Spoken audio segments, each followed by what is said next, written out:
maybe only 4 or 5 of you went to the bathroom. If you're coming back, Q&A. Starting now, hurry up. I mean, let's begin with, only the 3 of you could have put the G7 in a Scooby-Doo-esque soap opera sort of context situation. Where did that idea sort of come from first? I will say that it wasn't, the Scooby-Doo element wasn't intentional. Just sort of. It's one of the things that happens sometimes. Yeah, we were just watching a monitor and this is like a Scooby-Doo episode. I don't think we were happy. No one's happy to think that, to realize when By accident, yeah. But you roll with it once you figure that out. All accidents are happy accidents. So yeah, I don't know, we've just had enough, we're too restless to settle on one genre, and so it just had to be, these people, when you watch, like we did avidly, by way of work avoidance, YouTube clips of G7 summits. The camera set really far away, I highly recommend it. It's one of those things where you can just watch for hours on end, just leaders coming out and taking their place with their spouses often, to meet the host leader and their spouse, and then they're reading for the first time in public, but it's like a silent movie where they're making each other laugh, but you can't hear what they could possibly be saying. I don't know, there's just these rituals. In Canada, it always involves a long walk, and then to a place in the leadership pantheon. And when Canada hosted, I guess they must have laid out the long walk, and were very happy with it. But then it rained a few hours before, and there was a puddle on the steps, and all these world leaders had to come down and then go, oh, a puddle, and sort of go around. But yeah, it was just really beautiful. And I don't know, just find so much beauty in those endless loops. Putting these very professional people in goofy situations. Yeah, just everyone, oh man, the puddle, it's gonna step in the puddle. We didn't, it wasn't good enough to put a puddle in the movie or anything. I mean, but it has so many great ideas, and I know the story comes from the 3, but written by Evan. Yes. So. Yeah, we'd sit in the room and then Evan would go back home and write the dialogue, and he kind of, I'll brag for him, he went into a kind of a flow state, and just showed up with not just like a half a page of dialogue in the morning, but many, many pages, and I was very thrilled, and most of them just went into the movie the way they are. We didn't even want to, we were kind of very pleased. Now I know a lot of you are thinking we should be that pleased. But we were just pleased with how it came out, and I was worried that editing the script in a conventional way, maybe these guys didn't have that concern, but I just thought this is kind of like a soap bubble. You don't edit a soap bubble. I was just sort of scared that changing it or tightening it in conventional movie terms would just destroy everything about it. So we tended to leave things and then maybe just add some things. Yeah. And so, I mean, you're watching these G7 YouTube videos. Was there an interest before that, or was there a lot more G7 research aside from YouTube videos? Or I'm not big on research. No, Guy doesn't like it. Guy, in fact, has a work avoidance instinct that you wouldn't believe. You kind of. Some of the best ideas come from avoiding work. So actually, yeah, the movie is kind of a dramatization sometimes of Guy's work avoidance instinct. It's definitely like about because we've been writing together for years, and we spent a lot of time in a room together writing things, thinking, well, let's write something that's powerful and will change the world. And then you saw it. But that became the subject of the script for us. It's like, that's why we identified with G7 videos in the first place. One of the best bits is Sylvain being like, I know I wrote something brilliant and it's lost in the forest forever, which is so relatable of I have something vague I need to write, and now there's a brain in the forest, and now there's bog people, and I have all these things I need to solve before I do. Yeah, there's my always an actual excuse. job. Yeah. Yes. And the 3 of you being collaborators and working creatively together, I'm sure a lot of your creative process is in there. So what's kind of It is just the inability to succeed at writing anything. We've written the G7 G7s sort of turned up in these really elaborate, lengthy scripts, thick, phone book thick scripts with tiny little G7 subplots, and then every time we threw the script out, because it was too unwieldy, the G7 would pop back up again, just a little bit bigger. Calling you back. Yeah, and finally we decided to throw everything out and just go with 7 people, 1 location, and mostly we kept it simple. And luckily Canada's the main character in this. Well, Yeah, that's like a requirement of Of government all. funding in Canadian. Canadian has to be the sort of alpha The hero. Yeah. And then let's talk a little bit about the cast. I think you had worked, what's his name, Roy? Oh, Yeah, the- you had Roy worked Dupuy, with him yes. for We had, he the- was the male lead, or what counted as the male lead in The Forbidden Room. It had 1 million actors in it, but he had the biggest part, and we structured the edit around him. So we had worked with him before, and that's why we just had him in mind. Like, we just knew the Canadian Prime Minister had to be like this Quebecois star. He's a huge star in French Canada, and he's not as well known in English Canada, I guess, but we love him, and we know exactly what he can do. And he's the emotional Yeah. bad boy. Yes. Sort of like G7. Everyone wants him and he wants everyone else. As a matter of fact, he was inclined to join the project, and which is a good thing because we wrote the part for him. But we realized, wait a minute, we haven't even asked if he's available or anything like that. And when we asked him, he seemed in a good mood, but then he read it, and it was like he played that tempestuous bad boy a lot in Quebec, and so he turned us down. And we just stared at our shoes for a day, just just depressed. And then the phone rang, and it was him, and he said he'd changed his mind. That he'd had a dream that he'd had sex with a bog mummy. That's not a prophetic So he took dream. that as a moment. That she took a job. It's funny that that's what he took from that one. Rather than, no, you're right, don't do it. He knows how to read his omens. Yeah. So you've kind of written this part for Roy. What about the other, cast and characters? Are you writing for them as well, or did they come to the project separately? They came separately. Well, we didn't, other than for Roy, I don't think I really wrote for anyone specific. And but once the actors came on board, you sort of rewrite to their voice. I will say, before Guy can talk about why Kate Blanchett is in I this feel like, movie. did you write That's the specifically cool for Kate? Like, No, but once she came on board, we rewrote a little. But I wanted to say about Charles Dance that the we. perfect US president. Yeah. Is there anyone more president? I mean, The first idea we had, very first idea, we knew we were making a G7 movie. First idea was, what if the American president is British? we all thought that was a good We idea. unanimously agreed and never discussed why. Charles agreed reluctantly to that because Charles can do an American accent, and he knew that if he did this, people would be like, "Why didn't you do an American accent?" And then he have it. People have been relentlessly pestering him. Yeah, he's already gonna kill us. Yeah. We're contractually obligated to mention that we wanted him to do it. He and his girlfriend made me promise in an elevator that whenever we spoke about this in public, we would say, we could do an American accent. In order not to Yes. And and also he wrote, because he was worried, he wrote an explanation for why he got British. But the movie was running a bit long, we just cut that.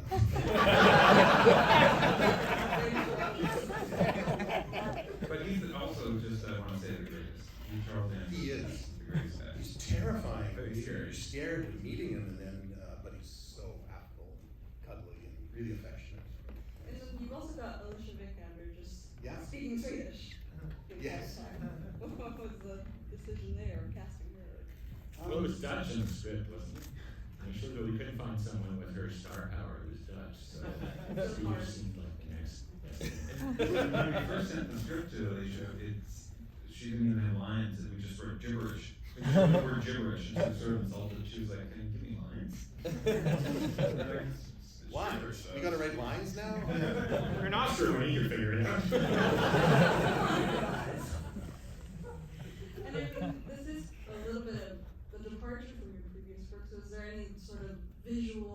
references and there's a lot to look at in Yeah. film, so. Is there something you're taking inspiration from? A lot of soap operas, a lot of political.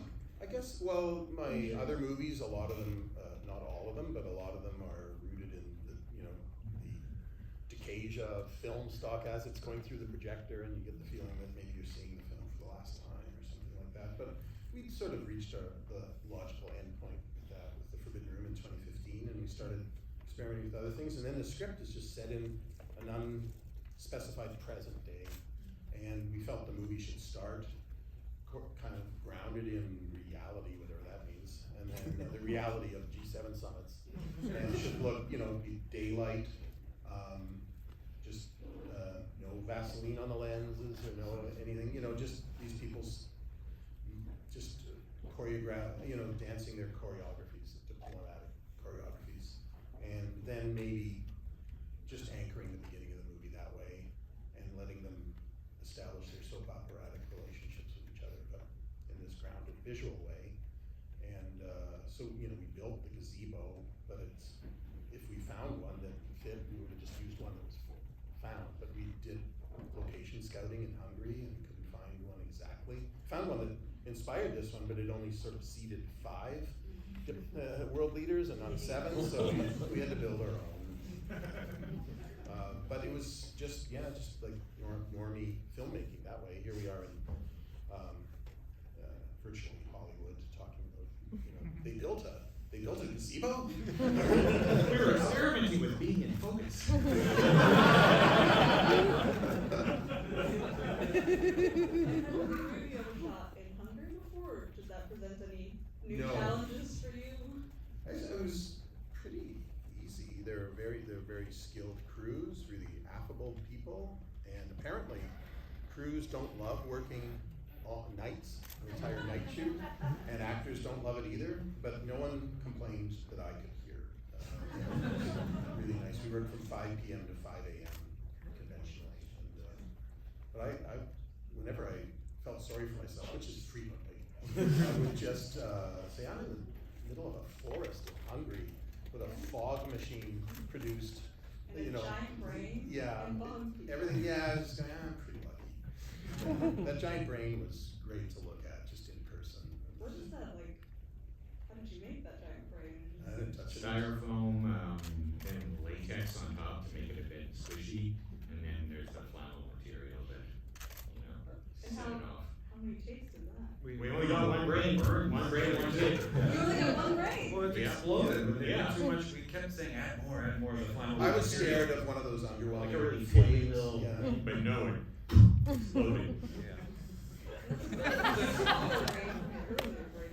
Yeah, I've had other brains. Yeah, we've had brains have been recurring in the film. Maybe we better give the brain a rest.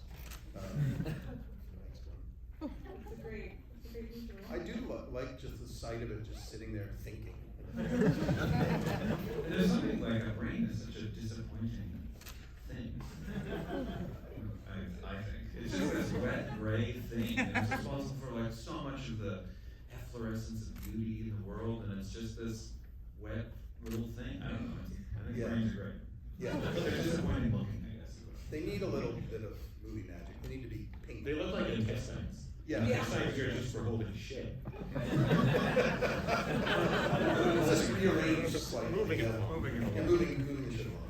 Before we open it up to the audience questions, I know there is a lot of images, a lot of symbolism, and a lot open for interpretation. So I wanted to see, has there been anything that you've heard or read or come across that you were like, this is so wrong, or just not interesting at all, or?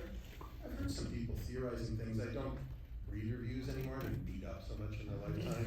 That's sort of- I don't. If someone recommends a review that's just like stroking me, you know, I'll but I usually don't.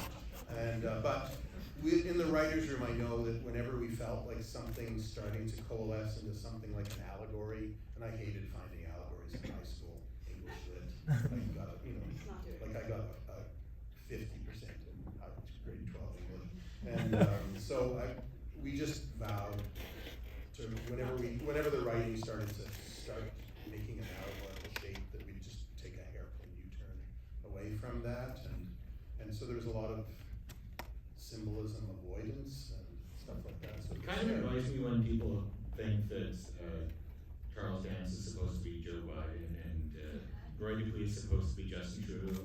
Like, we gave him a fucking British accent! You know? It's not Joe Biden, it looks a little. It does look like Joe Biden. And Joe Biden wasn't, when we wrote this, Joe Biden wasn't sleepy, he wasn't.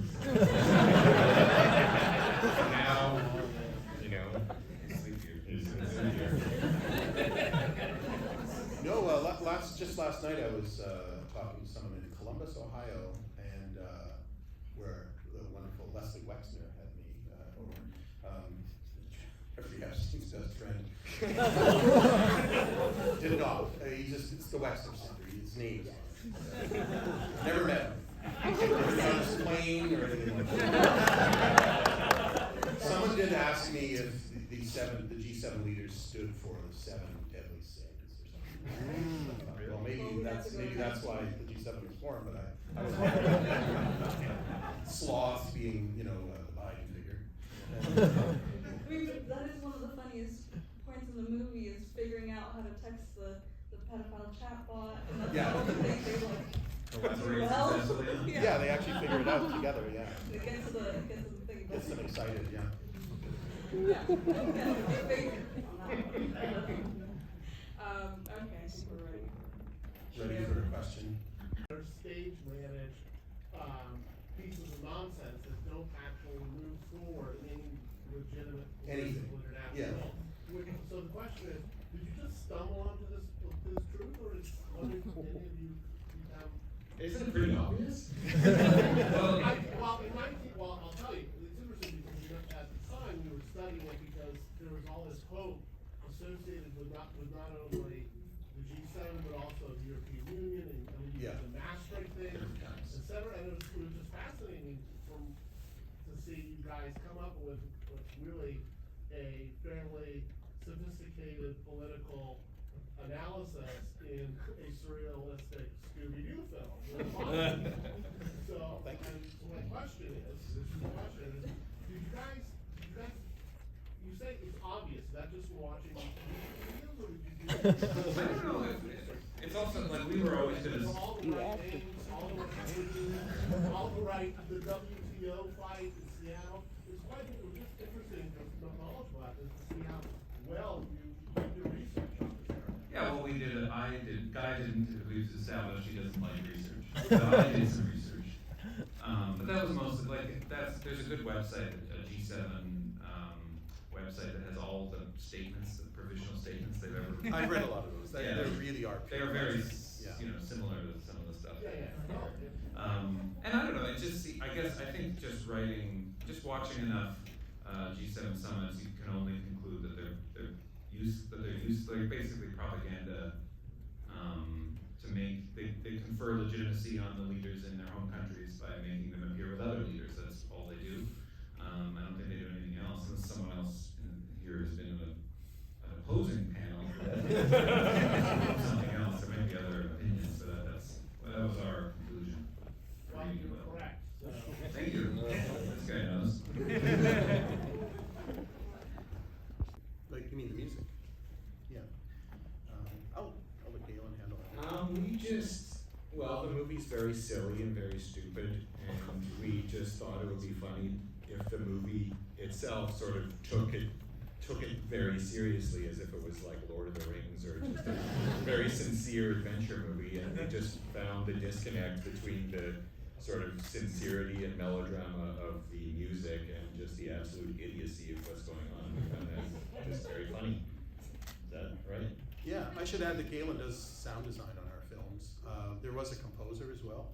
It was very good, but the basic sound design of the film is laid out by us, with Galen supplying a lot of it, and then you of course put temp. But I didn't do the Enya. No, you didn't do the end. That was all Enya. Yeah. We wrote a letter to Enya to get because Enya's expensive. To get sort of a Winnipeg We deal. got the discount. She read our letter. Gave us a discount. Great letter. Better than the original statement. Yes. Thank you. The question was, how did we divide the directing responsibilities? You mean like on set, I guess? Yeah. Well, it varies from movie to movie. We've been working together for over 10 years now. Some movies, like The Forbidden Room, which I shot a lot of without recording sound, I would just, along with Los Angelino and Sulky and myself, we'd both be shooting at the same time, and I'd often be directing actors while shooting. But that wasn't possible in a movie like this with so much dialogue and sync sound. Evan wrote most of the dialogue and liked working with the actors during their run-throughs beforehand. And sometimes I would just step back during that. And I suppose we should keep this more mysterious or something, but it was, then the three of us would watch the takes on the monitor as they were happening and then run back out and talk to them. But my biggest concern was that, before going in, was that before I met and knew any of the actors, was that they would start playing us directors against each other like kids would with parents or something like that, but that just didn't happen. They worked together really well, even without us present. They run lines together in the green room tent in the forest. And I don't know if you had anything to add to that. No, it's true. It's all true what Guy said. It's a little like, there's a lot of meetings when you make a film. We're all at all the meetings together. So by the time pre-production is over and you're on set, we've discussed everything ad nauseum anyway. So that helps. It is we all know, and I'm sure you all think this is true probably, even if you haven't experienced it firsthand, that it's kind of annoying directing a movie when there's three of you. Like, it's easier if there's one of you don't have to explain everything to your but we mostly agree on things. And you have to do so much explaining of what you want to people when you make a movie anyway, that explaining it to two more people if you have an idea isn't that hard. Yeah, and far from playing us against each other, they finally just learned to go to one person, with their questions, usually. So it worked out well. Yes? So you kind of accidentally skipped over the Kate Blanchett story, so. Oh, okay. Well, she's in like 200 movies again. But, no, it's, we needed a star to help finance the picture. You guys all know that's sort of the deal.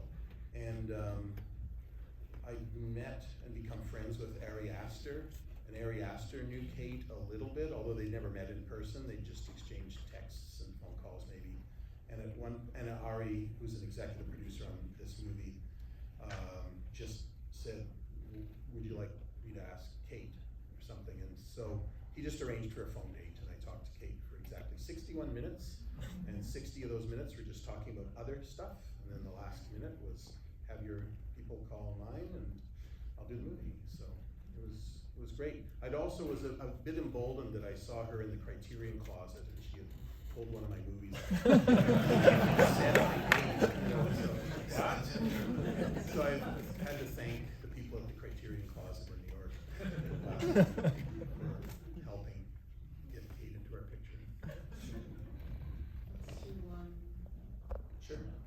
When the Canadian Prime Minister starts the apology to the Bob people and then was that inspired by the sort of last 10 years of extended apology to the Indigenous people of Canada and the residential schools, or is that just like its own catch-all?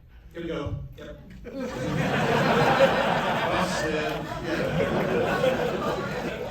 something like, I believe it was the first Canadian Prime Minister to just outright apologize to the Indigenous people of the country for hundreds of years of genocide. Who's like a conservative, arch conservative monster.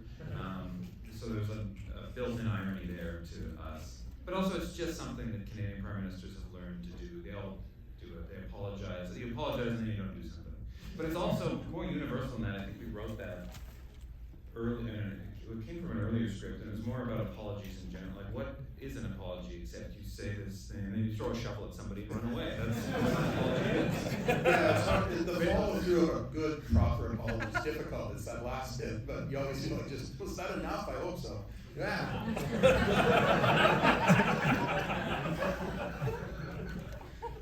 Okay, on that note. We're very sorry.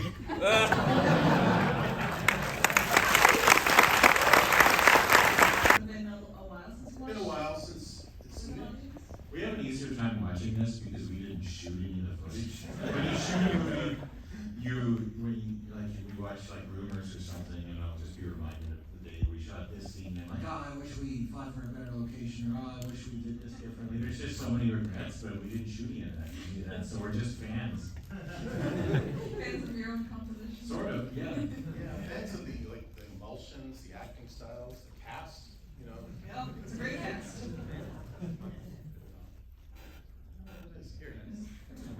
not important.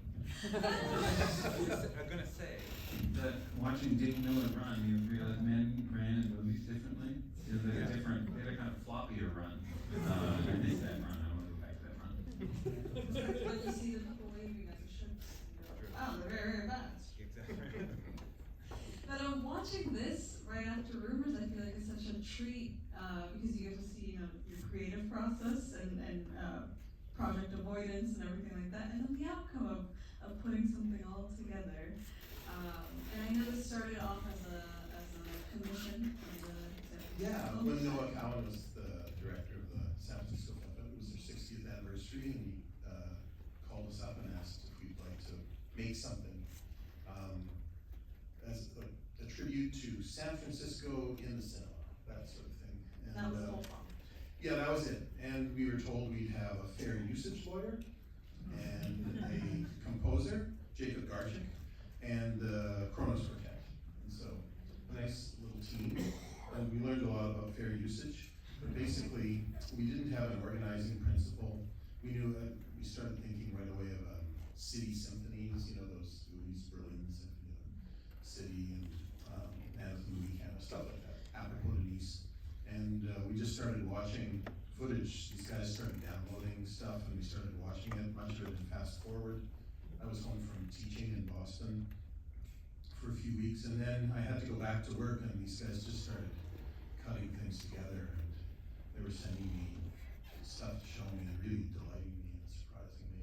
And I was, some of the stuff, you know, it's supposed to be an adaptation of Vertigo. That was our, one of us joked, I can't even remember who it was, that we should just make a Vertigo we knew so well, we didn't even need to watch it. And then we just thought, well, what if we, you know, Vertigo's has been at the top for a few years, the Sight and Sound greatest film ever poll, the last one done in 2012, and we made this in 2016, whatever it was. And we just thought we have an advantage over Hitchcock. We have his movie, and then we have more stars. And we can, you know, tighten it up where his movie was a little bit slack and stuff like that. We sort of know what it is, we can give more moving parts, and you know, we fully expected in 2022 to be above Vertigo. But that, yeah, Chantal Ackerman pulled a fast one. In passing on the outside corner. Yeah, a Brussels. That's what you need to be commissioned by. Yeah, exactly. It's nice. And you mentioned the fair use and the quartet and the composer. Had you worked with any of them in particular before? No, I'd never consulted a fair usage lawyer, but I'd always been sort of doing things that struck me as maybe not quite fair. So I was scared of even talking to her. I never met her in person, we just spoke over the phone. I described things as honestly as I could because I didn't want, what's the point of having a fair usage lawyer if you're misleading them? But it was really interesting. I learned she just wrote up, this is how it works, you write up a hypothetical letter defending the usage in the movie to a hypothetical judge. And then you show that letter to an insurance company and they insure the movie against such a suit. You never have to go to the studios or anything like that. I think the existence of Los Angeles Plays itself made this process Really a lot helped, easier. Mm-hmm. That was sort of a precedent that lawyers could, you know, look at and Yeah, say, okay, shifted. this has been done before. Yeah, and I hope it stays shifted. I don't know. I love the, you know, it's Free movies are outreach. yeah, it's just let's do it already. And then going through all of that footage and editing it all together, kind of, where did that start with both of you? Thank you. I don't know, we downloaded it. I found a list somewhere of, like, some, you know, there's obsessive people in the world. Just like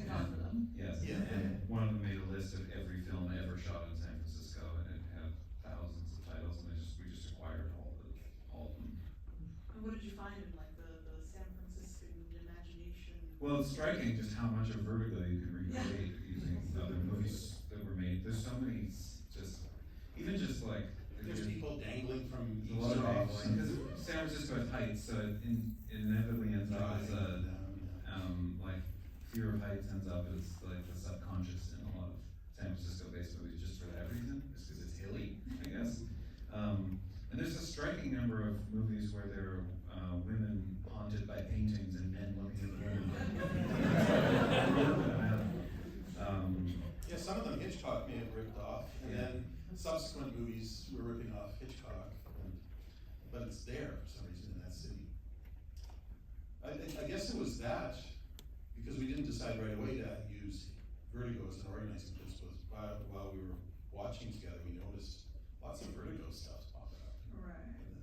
And I think the other thing we noticed was just how, it's obvious, but like, context changes things. So, the most striking example, I guess, or aggressive example in the movie is Chuck Norris is a better actor in our movie than he usually is. And but that goes for like a lot of, like, Rock Hudson's actually a great actor, but like Rock Hudson moves me a lot in this movie. He's an incredible actor, and a lot of these clips are just from Macmillan and Wife, the TV show, which isn't the most moving TV show. So it's an obvious point, but there's so much skill and talent goes into even trashy garbage that gets forgotten. And that was one of the things we discovered over and over again making this. Were there any sort of like clips or images or visuals that you maybe disagreed on, or something that, looking at it now, you're like, oh, I kind of wish we did put that back in? No. For a while, you guys were sending cuts that were starting to, like in Ouija board fashion, recreate Guess Who's Coming to Dinner instead of Vertigo for a while. Yeah, and you're cutting together scenes that were amazing, and I realized that Vertigo and Guess Who's Coming to Dinner were cross-fitting with each other, and alas, you had to cut them out. We felt like this was the right length, 60 minutes. Yeah, they're deleted. We have deleted scenes, but it's mostly just people having, like, we already have a lot of scenes like this, people having dinner and not saying anything to each other. We've got enough of those scenes in the movie. There's a little bit where Chuck Norris fast forwards through a bunch of scenes. Those are the deleted scenes of people having dinner together. Cut dialogue from them, took out of the movie. And there's so many like sight gags and things like that, and I'd say my favorite one is probably the instinct one. Turn that back. We were pretty excited. That music video was just shot in Ware Woods, where the Vertigo scene takes place. As was, there's I think a Third Eye Blind video, semi-charmed blind. Shot in the same place. Shot, but there's a bit in the woods, so we could use that. We didn't. I think the instinct was. There's some bits in there that are really deep, like we worked really hard to get like there's one scene with some cars turning, not a chase, but a following scene, where we just kept real to the geography of San Francisco through something like 17 different movies, and wanted to keep doing that, but that got way too hard. So it's just like a 15-second segment. There's also one other thing to brag about, which is that there's a shot in there of Steve McQueen, I think it is, getting out of a car and slamming the car door. It's from Towering Inferno, and the shot in Towering Inferno, which has a nice full soundscape of San Francisco city street life, but they didn't have a Foley for the car door. He slams the car door right in front of the camera, and there's no sound. So we added it. Yeah, do a lot of that. Towering Inferno goof. Fixed. Before we move on to the audience, I just want, like, is there any other things that you were like, okay, we need to add something else to it, or we need to, or any sort of directions you gave to the music, things like that, that weren't already. Our music direction is really annoying poor Jacob, the composer, because it was mostly like, we were just trying to push him in the direction of Bernard Herrmann, and he was like, that's an annoying, Bernard. That's the worst thing you can do to a composer. Use Bernard Herrmann's Vertigo score as a template. It makes anything play. Yeah. You just have the guy sitting at the steering wheel of a car for 5 minutes, and it's playing because Bernard Herrmann is there. So yeah, we use that as temp music, and it's really unfair. He did a great job. Well, yeah, when you first hear a synthesized version of a string quartet after you're underwhelmed at first, but just watching tonight, I really appreciated his score. And I've appreciated it for a long time, but it's just, there's that moment that all filmmakers go through when they say goodbye to the temp music. Somebody would say goodbye. Stanley Kubrick famously kept his temp music for 2001. And so, yeah, you just couldn't say goodbye. I mean, and this and Rumors, the music is just so perfect, like, it adds so much to the atmosphere. It changes performances, it changes everything. It's part of the big cool show effect. Yeah. Alright, should we open up? Sure. Sorry, I didn't let you finish your answer to that. No. Nothing. We had the privilege of seeing it at the San Francisco Film Festival, and it was so nice to see it again, but what really impressed me so much is the time capsule element of it, and when you see San Francisco today, and you see that those scenes from the past, how did you feel about it when you were making it? Just for anyone who couldn't hear, she was just asked if, how did we feel about just the time capsule element of the movie? Well, any movie, I guess, is a time capsule probably for all of us. My way of understanding the last 130 years is just based on how movies have been depicting things. You know, I understand them a bit better, maybe not politically or historically or anything, but I just understand the way people moved and talked or presented themselves fictionally, things like that. This is a real cavalcade of acting styles, film emulsions. I don't know, it was just everything I care about in movies, so it was, really liked it, seeing it. There's a shot of, I think it's from Cecil DeMille's first version of the Ten Commandments. We had a silent version of a church, I can't remember the name of the church, San Francisco one, of it being built. Yeah, right. Anyway, I know what you think. Thanks. And then, that's a favorite of mine for some reason, because you see it constructed in, like, with James Dean, not James Dean, sorry, Dean Martin, I get them mixed up. Right. Dean Martin more, to be honest. I'm gonna confess. Dean Martin breaking into it, it's like a shuttered church by that point, but there's also footage of it being built, and this is the reverse of that, it's just nice to see Michael Douglas admiring his own ass. Somehow, I don't know how we. That's an amazing match cut. Edward Muybridge and Michael Douglas going to the bathroom. All the way in the back? I was just wondering how long the process took, and if you ever got so tired of this project and how you kept it fresh, just going through that many movies. I'll start answering it and finish it, because I know the deadline was, I think we got the gig in early December, and then we were supposed to have it finished by the end of January. And we just knew pretty quickly that we weren't gonna make that deadline, but the film festival was in April, right? And so we started getting pieces of it as it was finished to Jacob, because he needed to compose to it, but he was getting pretty nervous. Yeah, I think we spent December just watching, and being like, oh, there's a shot of someone's watch, let's watch it, here's watch, I don't know why we did that, we were just dividing the shots up by things we were seeing at first. January is when we dove into recreating Vertigo itself, and I think it had to be done by something like mid-February. Yeah. It was hard work, but it's our favorite thing to do. I mean, it's incredible that amount of time you put all that together and watch It is incredible, I'm amazed they did it. Yeah. Me too, yeah. Yeah. We were younger then.